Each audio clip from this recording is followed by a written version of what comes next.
Let's get right down to learning how to use the charts with NinjaTrader 8. And just to let you guys know, we'll be calling it NT8 going forward for short, just as we cover some of these basics. So when you do open up your NT8 platform, you always get a control center window, which will look like this. Opening up new charts will be done using this window and this window only. So go ahead and click on New and then Chart, and it will open up a data series window. This data series window is just going to be all your inputs and how you want your chart to be created. So think of time frame, type of chart, how much data to load, etc. If we want to open up a daily US CAD chart, you can do that by first typing the symbol like US CAD into the instrument window. Or if you wanted and you didn't know how to use a proper format, you could also click on that little drop down arrow and you can pick from one of your instruments out of the list. Okay, now we can look at the actual data series properties. The type and value will be very important, as this is where you can select the daily chart, and the value would be 1 for the daily. If you wanted each candlestick to be 5, you would put the value as 5. So where this will mainly be used is if you wanted to load up a 4-hour chart, you would switch the type to minutes, and then you can type in 240, which is how many minutes are in a 4-hour chart. Once we have done this, we'll look at the time frame next, and what we want to do here is load up 500 days of data. So basically, this is because this chart's a daily chart, as we know, and instantly we can think about 500 days, 500 bars. Of course, that's on the daily time frame. So that's pretty much it. Everything else has to do with the look and the feel of the chart. So go ahead and press OK, and a new chart window will open. Okay, so really important. Now that we have a chart window open, you're going to probably want a few more, and this is when you have a choice and an important decision to make. You will want to decide between having each chart be in its own window, or if you would rather use the tabs at the bottom of each chart in order to have more charts open. Okay, so you have the choice between having them all as separate windows, or you can use a combination of tabs, or you can just have one chart window open and a bunch of tabs.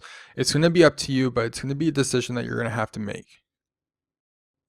So how do you decide between tabs and windows? Let me give you a setup that I use, and you can try it and see if you like it yourself, but I'll use a combination of both tabs and charts.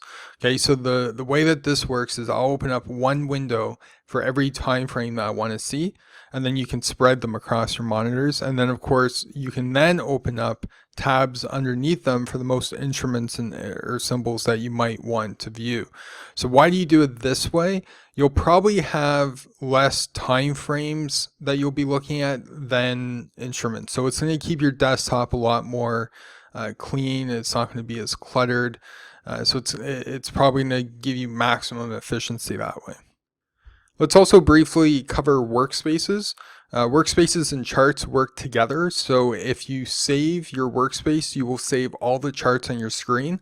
NT8 will save everything the way that you have it at the time that the workspace is saved.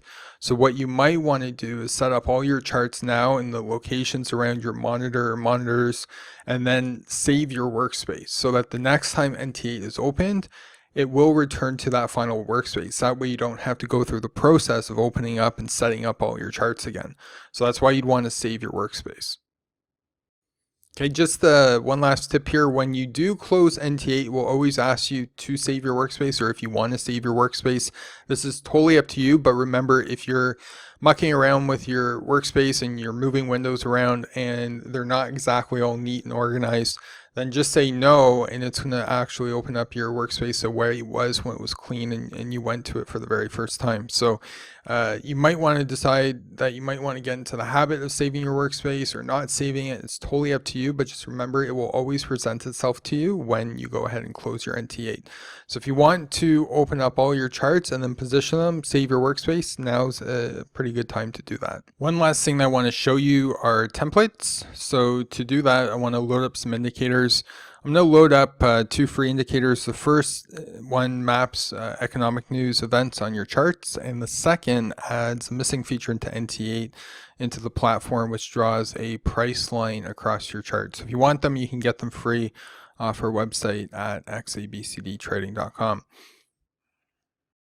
So right click on your chart and go to indicators and look down the list for the letter X. It's called XT News and XT Price. Double click on those and press OK.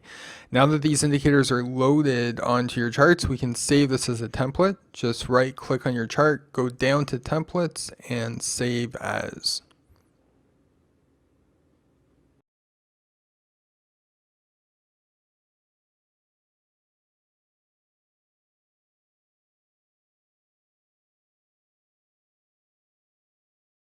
Okay, really important. Saving it as the name default means that you will have all these settings open up automatically the next time you open up an NT8 chart.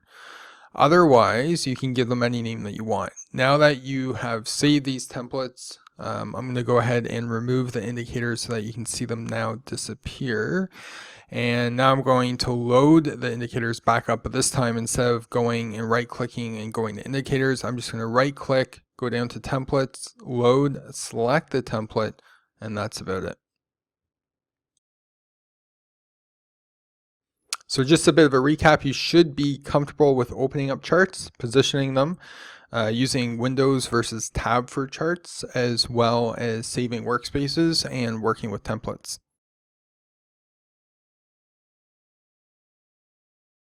So don't forget, you can download those 2 free indicators over at XABCD Trading. Go ahead and slap that like button if you learned anything, as well as don't forget to subscribe to our YouTube channel, XABCD Trading, so that we can show you tons of other tips and tricks as well.